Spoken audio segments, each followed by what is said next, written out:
Se gostar do audiolivro, curta, comente e se inscreva no canal. Isso nos ajuda a trazer mais conteúdos para você. Aproveite! Os Arquivos de Blackwood. O Enigma de Hollis Manor. Autor: Ezequiel Oliveira. Capítulo 21. A Carta Anônima. Chegamos ao escritório em silêncio. Mas o clima da cidade lá fora ainda parecia pesado, e eu sabia que aquela manhã não terminaria tão cedo para nós. O escritório de Adrian estava mais silencioso do que nunca, e eu podia sentir o peso da tensão no ar. Cada som parecia amplificado, como se o ambiente estivesse se preparando para explodir a qualquer momento. Adrian largou o paletó na cadeira e passou a mão no cabelo, visivelmente cansado. Eu coloquei minha mochila no chão e, com cuidado, tirei o gravador de dentro. Era nossa última chance de provar que Adrian estava certo, que a bagunça envolvendo a Hollis Manor não era só um monte de pistas desconectadas. Eu sabia que ainda tinha muito a fazer, mas não ia desistir agora. Coloquei o gravador sobre a bancada e comecei a mexer nele novamente, tentando fazer funcionar. Foi então que a campainha tocou. Adrian foi até a porta e eu continuei tentando ajustar o aparelho. Quando ele voltou, estava segurando um envelope. Deixaram isso na porta. Ele comentou, erguendo o envelope para eu ver. Nenhum entregador, ninguém lá fora. Só isso. Eu suspirei e parei de mexer no gravador, largando as ferramentas por um momento. O que será isso? Perguntei, meio irritado, meio curioso. Adrian rasgou o envelope e retirou o conteúdo. Assim que viu o que estava dentro, parou. Sua expressão mudou, e ele ficou em silêncio, os olhos fixos naquilo. Eu me levantei e fui até ele para ver o que tinha. Ele colocou os papéis sobre a mesa, revelando uma pilha bem organizada de documentos e uma carta impressa, simples, mas com algo inquietante. A carta dizia: "Sei que isso é necessário. Aqui estão as provas que você precisava, mas tome cuidado. Há olhos por toda parte. Me desculpe por não ter devolvido isso antes, mas não parecia seguro. Sei que você deve estar se perguntando quem sou eu. Não se preocupe, um dia você saberá. Por agora, apenas faça a coisa certa. Espero que te ajude." Quem enviou isso deve ser a mesma pessoa que o Harper falou. A que roubou as provas das pessoas que roubaram da gente. Comentei, tentando juntar as peças. Mas a grande questão é: quem é essa pessoa? Adrian olhava para os papéis, absorvendo a informação.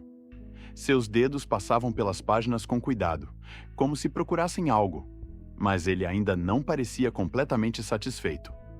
"Está tudo aqui", Adrian disse, olhando para os documentos com um suspiro. "Não falta nada. Mas se a gente quiser realmente colocar um ponto final nisso e prender o Miller, a Margaret e todos os envolvidos, esses papéis sozinhos não vão ser suficientes." Olhei para os papéis espalhados pela mesa. Diagramas e anotações sobre a Hollis Manor estavam ali, mas ainda faltava a peça principal. Quem realmente estava por trás de tudo isso? Era como seguir uma trilha que só levava a mais perguntas. Meu olhar, então, foi parar no gravador. Eu sabia que, se conseguisse fazer aquele gravador funcionar de novo, poderia finalmente ouvir algo que esclarecesse as peças desse quebra-cabeça, algo que nos tirasse da escuridão. Aquele chiado insuportável tinha sido um obstáculo durante várias tentativas. Mas, por mais que tivesse tentado, não tinha encontrado o ponto certo. Com um suspiro, comecei a mexer nos botões, virando, ajustando, tentando encontrar algo que fizesse sentido. As mãos estavam mais lentas agora, cansadas de tantas tentativas frustradas. Já havia mexido tanto naquele maldito gravador que parecia até um reflexo. O som abafado do chiado preenchia o silêncio do escritório, mas não havia clareza, nem o que precisava para dar certo. Continuei mexendo, ajustando com mais cuidado. Talvez, se eu fizesse um ajuste sutil na parte de trás, algo que ainda não tivesse tentado. Então, ao girar uma peça que até então estava ignorada, o chiado se suavizou e uma voz baixa, mas clara, começou a se formar. Um alívio instantâneo percorreu meu corpo, como se a pressão que me oprimia por semanas tivesse sido retirada em um só movimento. "Consegui!" Gritei, um pouco sem acreditar. Adrian, o gravador está funcionando. Adrian se virou rapidamente para mim. Seus olhos brilharam por um momento, surpresos, mas logo uma expressão de leve alívio tomou seu rosto. Bem na hora, Crowley, já não era sem tempo. Eu sabia que a gravação de Harper não tinha todas as respostas, mas era o suficiente para virar o jogo. A confissão estava ali, clara e irrefutável. Pelo menos é o que eu espero. Agora, os responsáveis estavam encurralados sem mais para onde fugir. Adrian deu um passo para trás, os olhos ainda presos aos papéis, mas sua expressão agora era de determinação. Finalmente temos o que precisamos, declarou com firmeza. Eles não têm mais como escapar. O telefone fixo tocou de repente. Adrian atendeu rapidamente, ouvindo o que a pessoa do outro lado tinha a dizer. Sua expressão foi ficando mais séria e logo desligou, anotando algo em um pedaço de papel. Era o Thompson. Ele quer que nos encontremos em um galpão fora de Londres, perto de Harlow, por volta das 6 da tarde. Disse para tomarmos cuidado, não sermos seguidos. Ele me passou o pedaço de papel com o endereço anotado e fez uma pausa, olhando novamente para os papéis sobre a mesa. O tempo parecia se arrastar naquela tarde, como se o relógio estivesse se recusando a avançar. Olhei pela janela e vi um grupo de adolescentes pichando alguma coisa na varanda do Adrian. Não era a primeira vez que isso acontecia naquele dia. O boato de que Adrian tinha sido responsável pela prisão de um inocente estava se espalhando, e com isso vinham os insultos, os ataques. Pela janela, eu pude ver Margaret espiando, quase como se saboreasse aquele momento. Do lado de dentro, Adrian estava debruçado sobre os papéis, ouvindo o áudio do gravador enquanto anotava tudo à mão. A voz de Harper ecoava pelo escritório, às vezes baixa demais, às vezes cheia de pausas, como se ele mesmo tivesse hesitado ao falar. Adrian acompanhava tudo com atenção, rabiscando cada palavra no papel, sem pressa. Eu me aproximei e perguntei, mais por curiosidade do que qualquer outra coisa. O que você está fazendo? Ele levantou os olhos para mim, sem parar de escrever. Transcrevendo o depoimento do Harper, só para ter uma prova por escrito caso precise. Fiquei por ali, ouvindo junto com ele, enquanto o gravador soltava a voz de Harper de novo e de novo, cada frase sendo anotada no ritmo preciso de Adrian. Ele pausava, voltava o áudio, corrigia alguma coisa, franzia a testa quando não entendia direito. O tempo parecia se arrastar naquele escritório silencioso, como se cada palavra que Adrian escrevesse tornasse as horas ainda mais lentas. Quando ele finalmente soltou a caneta e passou os olhos pelo que escreveu, soltou um suspiro. Agora tá feito. Fiquei olhando para ele por um momento, até que aquela sensação de que o tempo simplesmente não passava começou a me incomodar. O tempo tá passando devagar, né? Comentei, encostando na porta. Que tal a gente dar uma pausa? Assistir um pouco de TV. Talvez assim o tempo passe mais rápido. Adrian me olhou por um segundo, pensativo. Depois deu de ombros. Vai ser o que nos resta por enquanto. Ele se levantou e fui atrás dele até a sala. A TV estava desligada, como sempre, mas bastou ele apertar o botão para o som preencher o ambiente.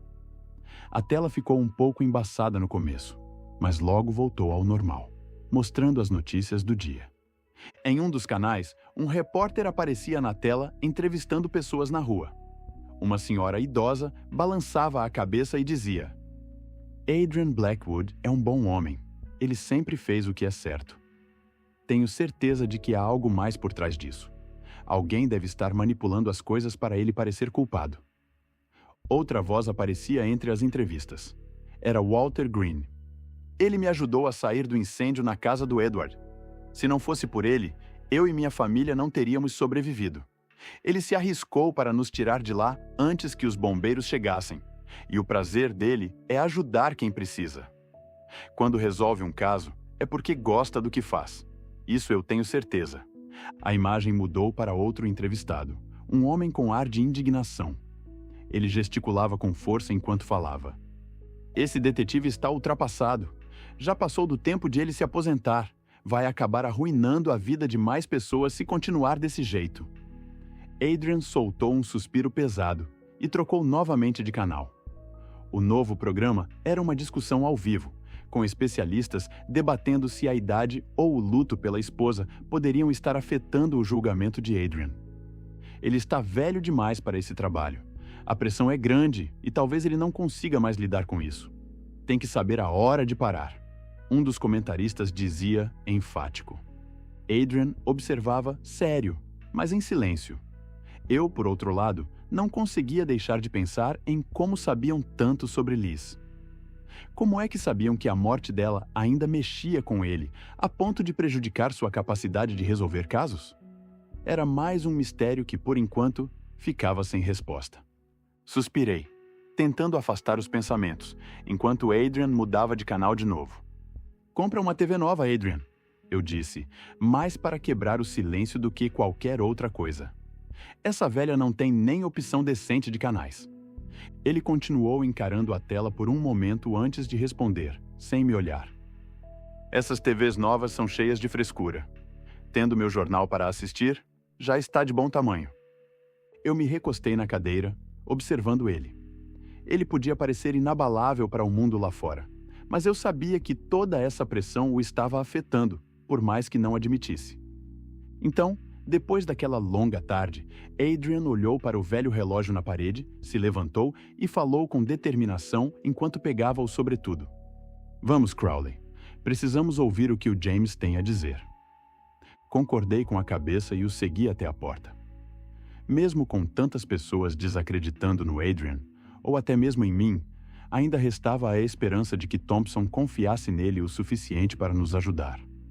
Mas me incomodava a dúvida de que, com toda essa polêmica de Adrian ter levado um inocente à prisão, Thompson estivesse disposto a arriscar sua própria reputação para ficar do nosso lado.